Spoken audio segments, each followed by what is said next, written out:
Today we're going to be talking about the Teraflex Falcon 3.3 fast adjust shocks. Are they worth the price? Stay tuned to find out.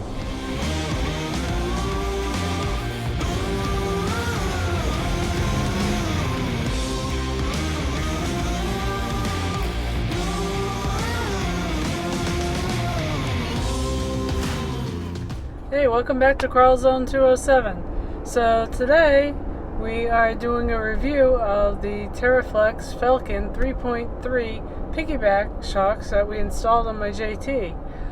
Now, when I bought this truck, it came with the Mopar 2.5 inch lift, or 2 inch lift as they call it, with the Fox 2.5 shocks.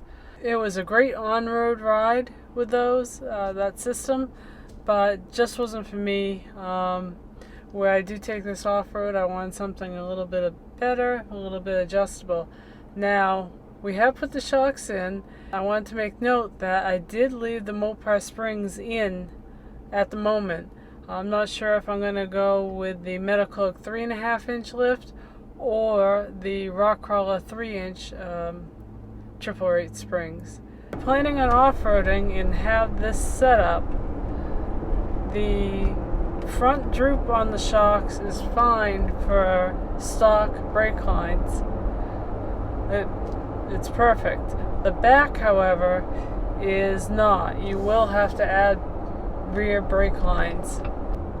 The droop in the rear is more substantial than it is in the front. And the other thing you'd want to add, which I've already done, is at least 2 inches of bump stop in the rear, and it already had 2 inches of bump stop in the front. So basically those are the only things that you would need to do. So if you happen to have the Mopar 2.5 inch lift and you're looking for a better setup for both on-road and off-road, you can do what I did. Leave your Mopar springs in, get the 3.5 to 4.5 inch Falcon 3.3 Piggyback shocks, and do rear brake lines and 2 inch bump stops front and rear, and you're good to go. It's a cost-effective way of getting a awesome ride and still have the ability to off-road for a fraction of the cost. So now we are doing the actual road test. I set the shocks on number 1, and that's supposed to be for on-road smoothness, and we'll see what happens.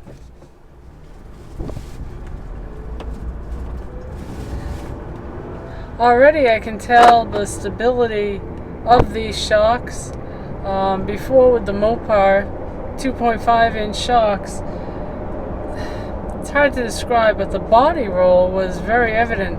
Even leaving the driveway back there, you just feel the truck just lean really, really hard. Up here there's a few S-turns up ahead, and we'll see how she leans.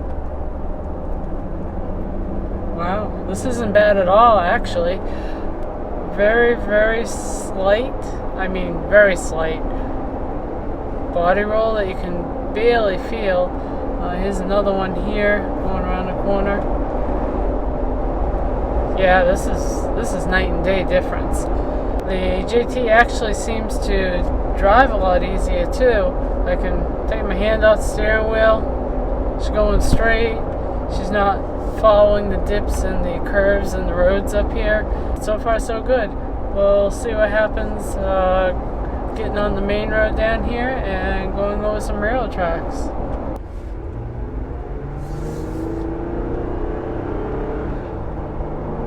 Okay, so now we're on the main road, Route 15. Sorry for the wind noise. And we'll see how she does. It's a real windy day today. We've had high winds yesterday and all day today.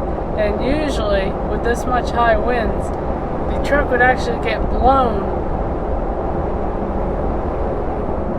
You'd have to hang on both hands and hold her because she'd blow left or right with the wind. It wasn't that pleasant to drive it, especially on the highway. Right now I'm doing about 55 miles an hour, and the wind is blowing sideways, and up comes the first set of railroad tracks. You don't even feel them. Before, the truck would hit the railroad tracks and the rear end would do a bounce and almost a secondary bounce. I mean, the Fox shocks, I don't want to throw them under the bus. They have a great, almost like an air ride quality to them. But I kind of like the little bit more performance-oriented ride, and so far I can't complain about these. These are awesome. Another set of railroad tracks. We have 3 tracks that we have to go over on the main route. This one's always bumpy. Let's see. Okay, that's not too bad. Before, she'd really hit hard and do a double bounce in the back, and it just didn't feel like it was sure-footed on the pavement. You just don't feel it. You don't feel it in the steering, you don't feel it in your seat. It's great. So, off-road, we tested a few trails that were nearby, and as you can tell, the truck is very steady. It's not bouncy like it used to be. It's sure-footed, and it just makes the drive so much better. And I wasn't even aired down.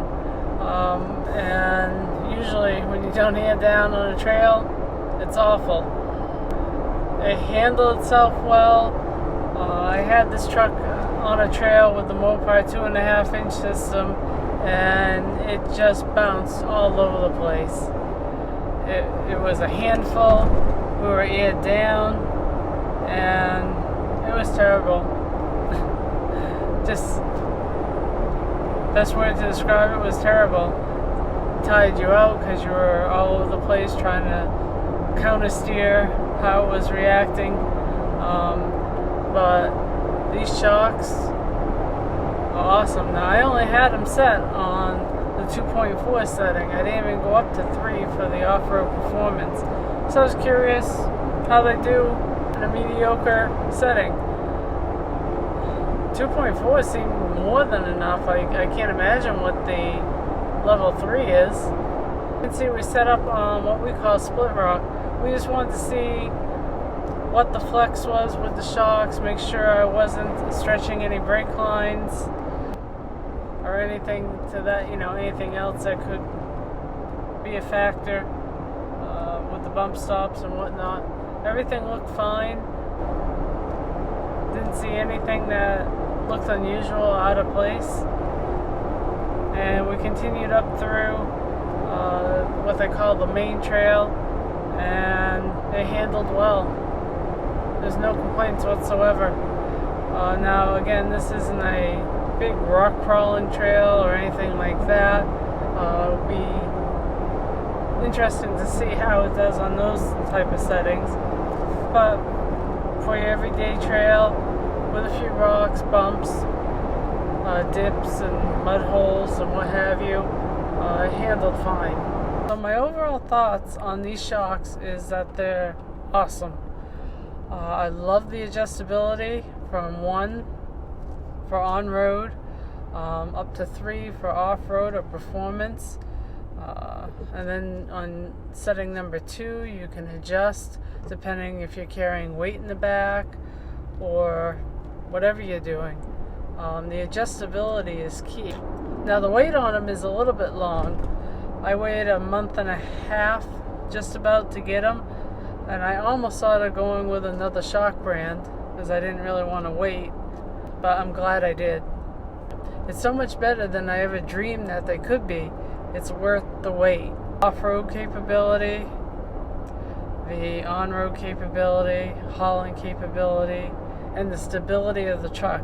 That's the number one issue that I love about it. It took this truck from being all over the road, handling wise, and especially on windy days, it was a nightmare to drive on the highway. Now I can take my hand off the steering wheel and not worry about it. You can't ask for anything more. And I think the price point compared to other shocks like Bilstein, Kings, all those, is perfect. It's expensive, yes, but it's definitely worth the price, especially with the performance of these shocks. So hopefully you learned something about these shocks, and if you like this video, give me a big thumbs up. And if you haven't yet, please subscribe. We do a lot of off-road events, gear reviews like these shocks. We do overlanding trips.